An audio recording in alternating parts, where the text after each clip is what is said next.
Senhor esteja convosco. Ele está no meio de nós. Proclamação do Evangelho de Jesus Cristo, segundo Lucas. Glória a vós, Senhor.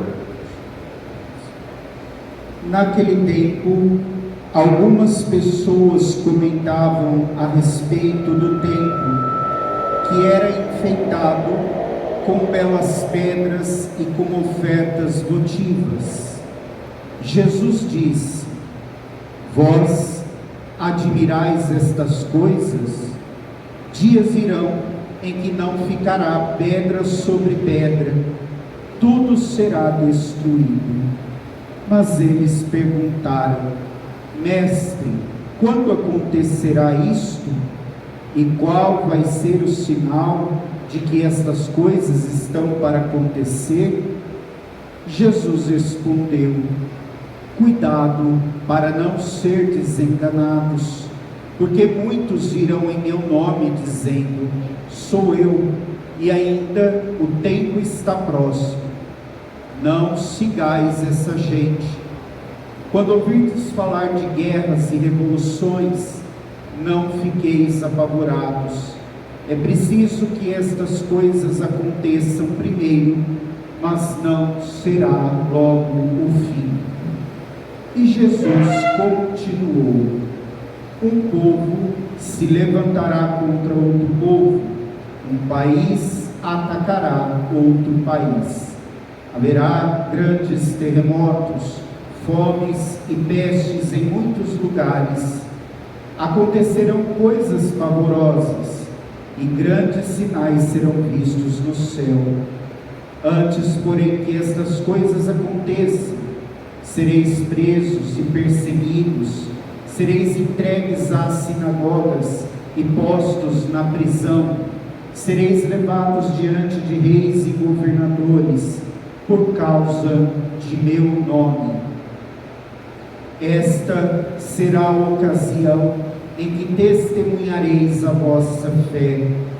Fazei um firme propósito de não planejar com antecedência a própria defesa, porque eu vos darei palavras tão acertadas que nenhum dos inimigos os poderá resistir ou rebater. Sereis entregues até mesmo pelos próprios pais, irmãos, parentes e amigos, e eles matarão alguns de vós. Todos vos odiarão por causa do meu nome, mas vós não perdereis um só fio de cabelo da vossa cabeça. É permanecendo firmes que ireis ganhar a vida. Palavra da salvação. Glória a vós, Senhor. Meus amados irmãos e irmãs do Senhor, estamos chegando na reta final do ano litúrgico.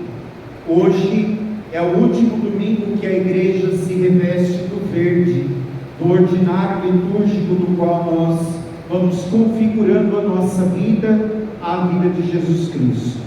No próximo domingo nós celebramos a solenidade de Cristo Rei do Universo, o último domingo do ano litúrgico, e já no domingo seguinte, depois do Cristo Rei, primeiro domingo do Advento, novo ano litúrgico na vida da igreja.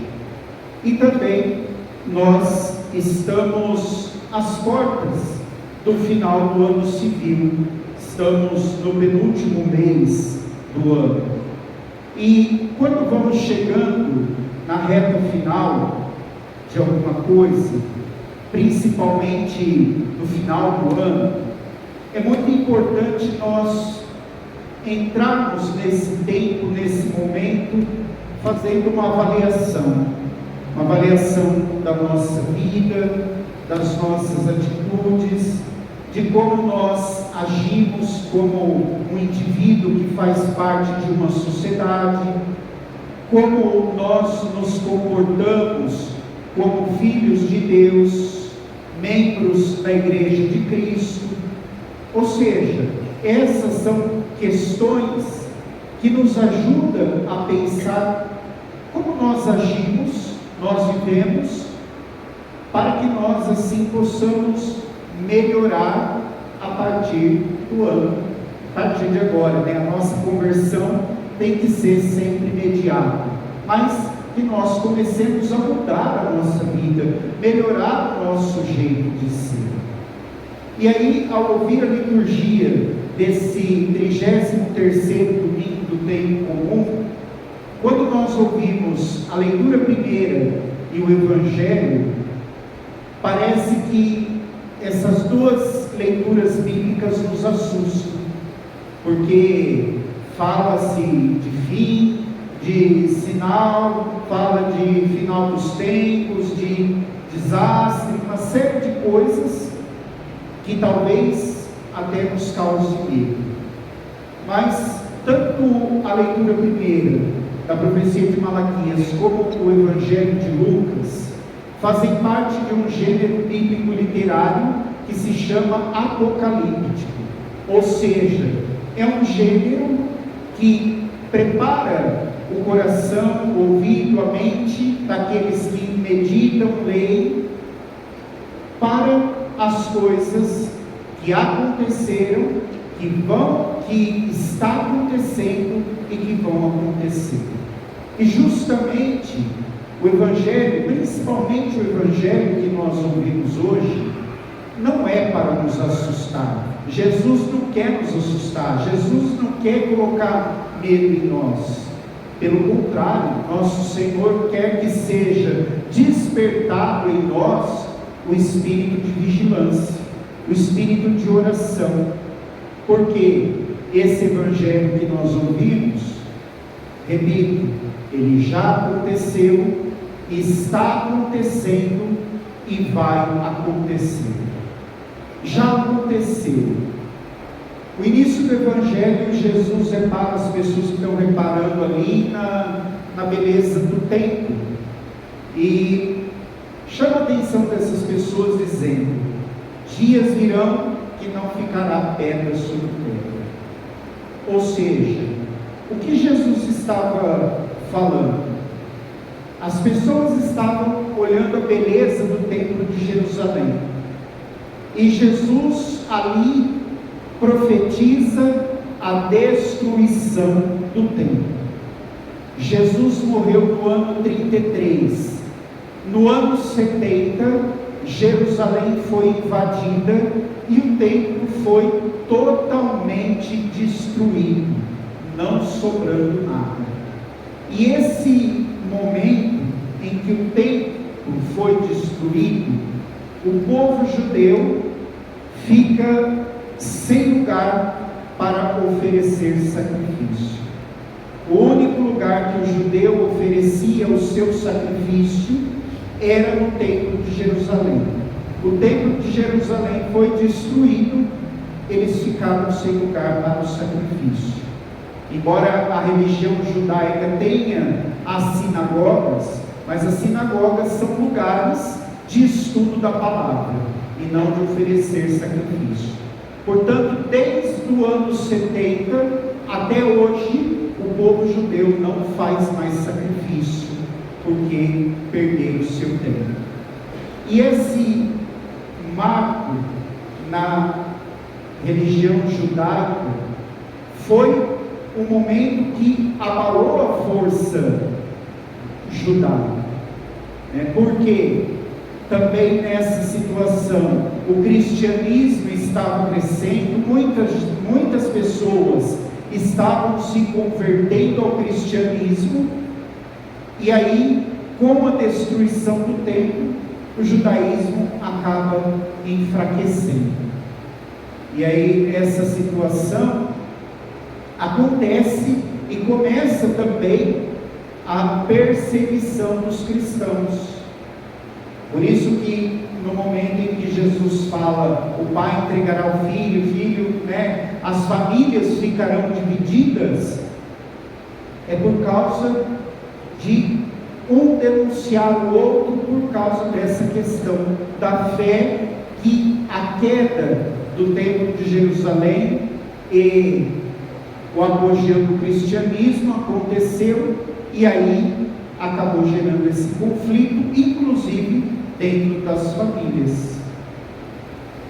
E o templo de Jerusalém foi tão destruído que, se um dia vocês tiverem oportunidade de ir em Israel, na Terra Santa, vocês vão ver que existe um lugar lá que se chama Muro das Lamentações, que é onde os judeus ficam rezando. Aquele muro é uma parede bem externa, bem fora do templo, e é o único pedaço de parede que sobrou do templo de Jerusalém. Nem do templo é uma parede externa, da muralha de fora. E aí é lá que eles fazem as suas orações, se lamentando de tudo aquilo que aconteceu com eles, desde o ano 70 até os dias de hoje. Então, esse evangelho já aconteceu. Esse evangelho está acontecendo. Jesus alerta de diversos sinais no céu, na terra, diversas situações, guerras, perseguições, tudo coisas que nós hoje, graças ao meio de comunicação, sabemos que está acontecendo no mundo. Ou seja, a humanidade está cercada de sinais de Deus e de alerta de que a vinda de Jesus está próxima. E esses sinais não são para nos assustar, não são para nos preocupar, mas são para nos levar a um questionamento. Diante de tantos sinais que nós vemos no mundo, nós vemos coisas que a humanidade está fazendo, e às vezes a gente olha para essa humanidade fazendo coisas absurdas, a gente chega até a se perguntar: é um ser humano que está fazendo isso? Um ser inteligente, racional que está fazendo tal coisa? E esses são os sinais para nós estarmos vigilantes, porque o Senhor está próximo. E pelo fato do Senhor estar próximo, nós precisamos, na nossa vida cristã, já nos preparando. Já disse a vocês várias vezes que nós teremos dois momentos de encontro com o Senhor: a nossa morte e a vinda gloriosa de nosso Senhor Jesus Cristo. A morte, todos nós vamos passar por ela. Agora, a vinda gloriosa de Jesus, talvez nós não vamos ver Jesus vindo pela segunda vez. Pode ser que sim, pode ser que não. Em todo caso, nós precisamos ficar preparados. Preparados por quê? A certeza que nós vamos morrer é evidente. Então, por isso, preparar-se para esse momento, através da conversão, da mudança de vida, através do bom exame de consciência, pensando: olha, será que eu estou me portando mal como a humanidade tem se comportado e vai fazer com que eu perca a graça da vida, da salvação? Porque o tempo da nossa mudança de vida, da nossa conversão é agora, não é depois que nós morrermos, não é no leito de morte. Eu vou aproveitar a vida ao máximo, aí a hora que estou quase morrendo, chamo o padre, ele me dá a absolvição e tudo certo, eu vou para o céu. Não. Nós temos que nos converter agora, e muito menos quando nós chegarmos diante de Jesus, no nosso julgamento. Não adianta dizer: Senhor, me dá uma segunda chance, Senhor, eu não sabia, Senhor, me perdoa. Perdão é agora, segunda, terceira, quarta, quinta, 10ª chance é agora. O tempo da conversão é agora. Depois, diante de Deus, o que Ele vai dizer para nós? Você vai para o céu, você vai para o inferno. Simples assim. E é claro, como eu disse na missa de finados, todos nós vamos passar uns bons tempinhos no purgatório, né, para nos purificar para chegar até Deus. Só que a gente não precisa se preocupar com a saída do purgatório, que a saída do purgatório é o céu, mas a gente precisa se perguntar se nós vamos entrar no purgatório, ou se nós vamos escorregar de tobogã para o inferno. Por isso que é preciso prestar atenção nos sinais dos tempos. Nós estamos vivendo uma vida, tem tempo, deixa para depois dá tempo, depois a gente muda, depois a gente pensa em conversão. Talvez o depois possa não existir. Talvez o depois não chegue para nós. E como eu disse, não vai haver uma segunda chance. Não diante de Deus. Por isso que agora nós precisamos olhar esses sinais e perceber: o Senhor já está me dando um monte de chance agora, o Senhor já está me dando um monte de oportunidade de conversão agora. Por que eu não aproveito? Por que eu não melhoro a minha vida? Por que eu não me torno um cristão católico melhor? Será que eu estou esperando o Senhor dizer para mim: você vai para o inferno? Aí já não adianta mudar mais nada, não adianta pensar em mais nada para mudar a situação. Esse é o tempo de vigilância. Daqui a pouco nós vamos começar o advento. O advento nos fala para sermos vigilantes, mas nós já começamos a ser vigilantes agora. Não vamos esperar a igreja ficar: seja vigilante, nós vamos ser vigilantes agora. Esse evangelho vai acontecer. Como eu disse a vocês, nós aguardamos a segunda vinda gloriosa de nosso Senhor Jesus Cristo. Assim como nós rezamos no creio, nós rezamos que Jesus virá para julgar os vivos e os mortos. Esse é o julgamento definitivo. Aqueles que foram julgados serão levados de corpo e alma.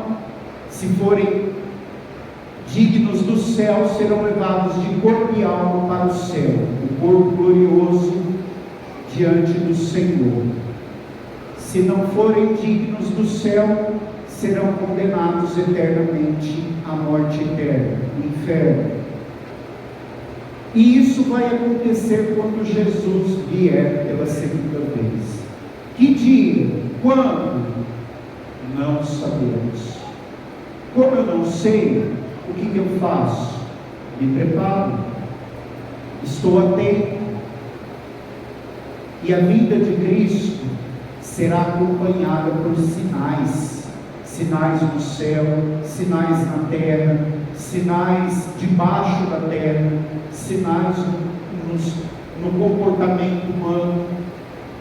Ou seja, olhando para a nossa realidade, parece que já está para acontecer isso. Pode ser que esteja longe, mas pode ser que esteja mais perto do que nós imaginamos. E como vai acontecer, e eu não sei o dia nem na hora, eu me preparo para tal situação, para que o Senhor transforme o nosso corpo em corpo glorioso, transforme a nossa alma e leve para o céu, para estar junto dele. É por isso que esse evangelho não é para pôr medo em nós, não é para nos assustar, mas é para nos deixar orantes e vigilantes, para que nós definitivamente façamos a escolha de viver e seguir a Jesus Cristo, de estar com Jesus Cristo, de corpo, alma, pensamento, todo o nosso ser junto com o Senhor. Se nós estamos junto com o Senhor, nada disso nos assusta, nada disso nos preocupa, porque o Senhor cuidará da nossa defesa. E Jesus termina o Evangelho dizendo para nós: se permanecerdes firmes, ireis ganhar a vida eterna. O que eu tenho que fazer então para ser levado pelo Senhor para o céu? Permanecer firmes. Jesus não fala nada difícil, não dá uma receita enorme do que tem que fazer. A única coisa que ele nos diz: permaneceis firmes e ireis ganhar a vida eterna. Em um outro evangelho, Jesus questiona: será que o Filho do Homem vai encontrar fé sobre a terra quando ele vier? E é na nossa fé que nós precisamos permanecer firmes para ganhar a vida eterna.